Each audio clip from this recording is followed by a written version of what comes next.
Hello dear viewers, welcome to my channel.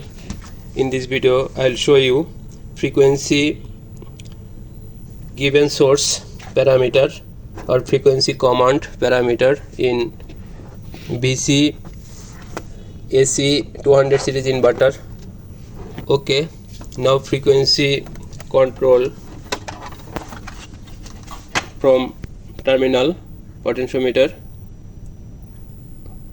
Frequency is control from terminal, but Keypad potentiometer does not working because parameter not like that. Okay, need to sense parameter.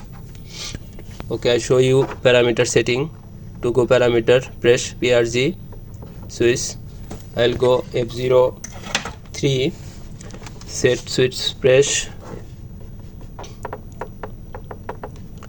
F003 for frequency command. Now here set 2 for terminal. Need to set here for this potentiometer 1. Okay, to sense the value, set switch, press.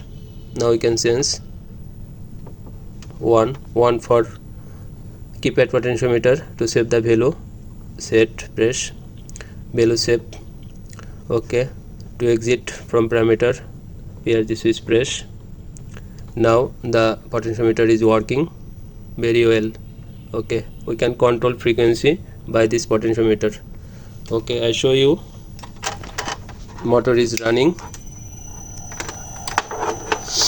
Now we can control frequency by this potentiometer. Thank you so much for the watching video. Please like, share and subscribe my channel.